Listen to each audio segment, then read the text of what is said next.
ես հասկանում էի, որ մարդը չսովորելով իր ուղեղի բջիջները ատրոֆիայի են ենթարկվում, հետ են զարգանում։ Ես վախենում էի դրանից։ Ես վախենում էի ոչ թե տարիներից, որ ես դառնում եմ այսքան տարեկան, այլ վախենում էի այդ տարիների թողած հետևանքից, որ Աստված մի արասցե, որ ստացվի մի պահ, որ դու այլևս մտածելու, արարելու, ստեղծելու հնարավորություն չունես։ Իսկ դա ինձ համար մեծ ստիմուլ էր, որ ես որոշեցի սովորել եւ դառնալ կլինիկական հոգեբան։ Ինչով արտահայտվում ձեր ասած, դուք ասացիք, որ իմ բիզնեսն ինձ հնարավորություն տալիս օգտակար լինել մարդկանց, առաջնորդել, ինչ առումով։ Գիտեք, ես որպես հասարակության ակտիվ անդամ, գույներ սիրող, գույներ թելադրող, գույներով ապրող մարդ, ես ինձ երջանիկ եմ զգում, որ կարողանում եմ մարդկանց առաջարկել ճաշակ, որ մարդիկ կարողանում են վստահել ինձ, դա իմ սեփական բիզնեսն է, դա իմ անձնական բիզնեսն է եւ ես հպարտ եմ դրանով, որ ես կարողանում եմ ստեղծել կերպարներ, վառ կերպարներ, առաջարկում եմ վառ գույներ ու կերպարներ։ Տիկին Սուսանա, ինչ նպատակներ ունեք ավարտելուց հետո։ Ավարտելուց հետո ես ունեմ շատ գեղեցիկ մի նպատակ։ Ես որոշել եմ իմ ուսումը շարունակել ասպիրանտուրայում եւ դրա բոլոր նախադրյալները ես ունեմ ու ինձ տրամադրել են իմ դասախոսները իրենց գիտելիքներով։ Ես շատ շնորհակալ եմ բոլոր այն մարդկանց, ովքեր ինձ աջակցում են, ովքեր ինձ խրախուսում են։ Ես շնորհակալ եմ մեր ամբիոնի վարիչ Տիկին Հակոբյանից, շնորհակալ եմ բոլորից, մեր ողջ պրոֆեսորադասախոսական կազմից, որ տալիս են ինձ անմնացորդ ձևովային գիտելիքները, որ ես դրանցից ոգեշնչված ավելի շատ եմ ուզում ուսումը շարունակել եւ ասեմ, որ այս տարիների ընթացքում նույնիսկ ես մոռանում եմ իմ տարիքը, ես ավելի ոգեշնչվում եմ, ավելի երիտասարդանում եմ, իմ տարիքը իմ համար հետ է գնացել, ես երբեք չեմ զգում, որ ես թոշակի անցած մարդ եմ, ես նախ չեմ համարում, որ թոշակի եմ անցել, որովհետեւ թոշակը շատ հարաբերական է, մարդիկ կարող է 20 տարեկանում այդ ձգտումները չունենան, ինչ որ 60-67 տարեկանում եւ կոչ եմ անում բոլորին հետեւել իմ օրինակին, գնալ իրենց կյանքի բաց թողումների հետևից, իրենց ծրագրերի հետևից, դառնան ավելի երիտասարդ, ուսումը երիտասարդացնում է, ձգտումները երիտասարդացնում են, մարդը չպետք է իր տարիքը ինքը զգա, իսկ դրա համար պետք է մարդը սովորի։ Ասեմ, որ ես թոշակի չեմ անցել եւ չեմ էլ մտածում, որ թոշակի կարող եմ անցնել, որովհետեւ թոշակի անցնելը մի քիչ հարաբերական է, դա իմը չէ, որովհետեւ ես դեռ շարունակում եմ իմ նախասիրությունները տարածել, իմ ճաշակը տարածել, իմ ամեն ինչով ես ուզում եմ դեպի առաջ գնալ, ուզում եմ, որ ամեն տեղ լինեմ լավագույնը, որովհետև դա ես մի սկզբունք ունեմ որդեգրած, որ ձգտիր լավագույնին, որ գոնե հասնես լավին։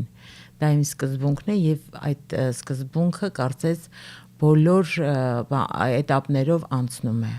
Տիկին Ջուլիան, ես գիտեմ, որ 67 տարեկանում դուք որոշում եք կայացրել կրկին ուսանող դառնալ, շարունակել կրթությունը, որտեղ եք սովորում եւ ինչ նպատակներ ունեք։ Ես իմ կրթությունը որոշել եմ շարունակել եւ արդեն շարունակում եմ Հայաստանի ազգային ակադեմիայի կլինիկական հոգեբանություն եւ հոգեթերապիա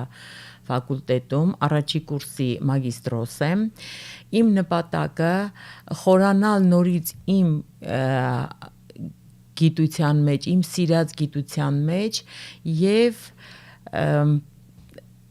դառնալ կլինիկական հոգեթերապևտ, օգտակար լինել մարդկանց։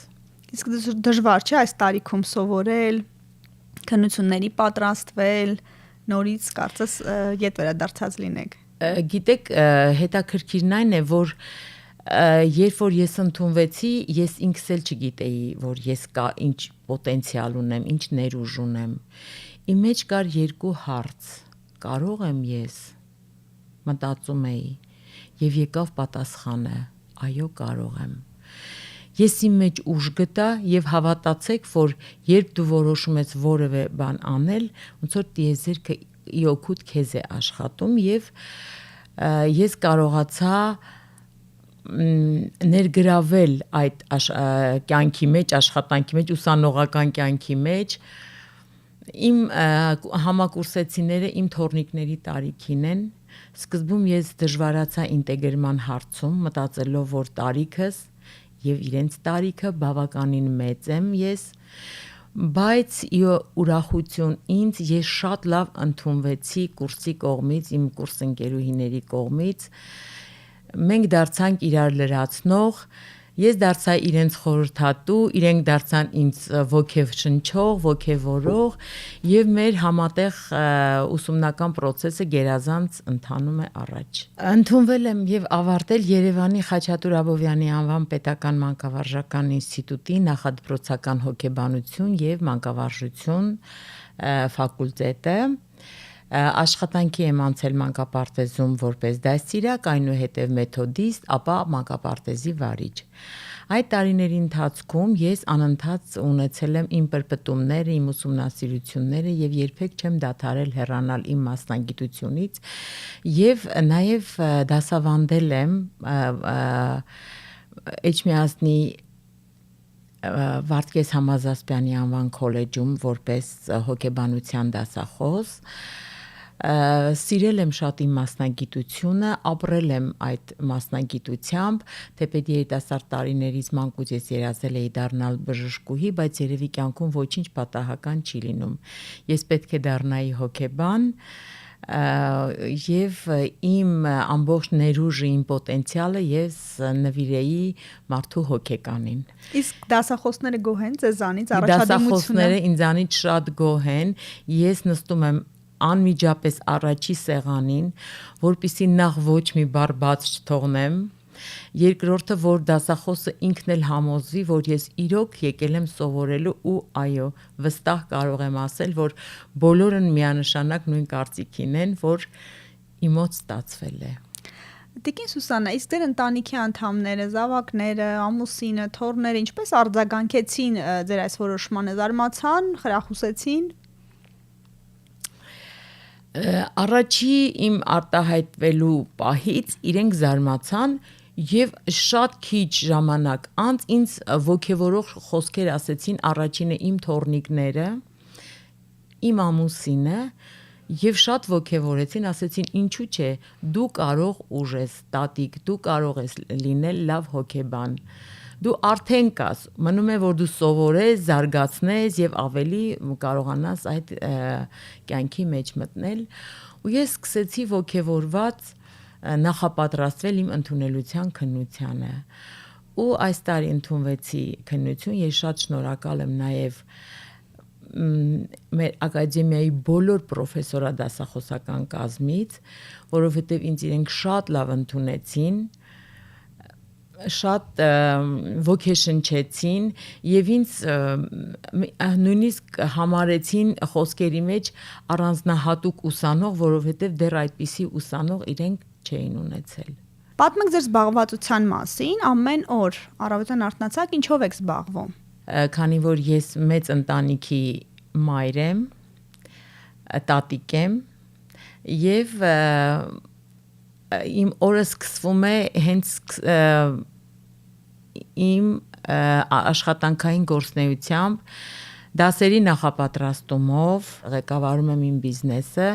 ես ինձ շատ լավ եմ զգում, քանի որ այդ բիզնեսը ինձ տալիս է հնարավորություն, որպեսզի ես կարողանամ իմ ամբողջ նպատակները իրականացնեմ։ Ինչու՞ չէ նաև օգտակար լինեմ իմ ընտանիքին։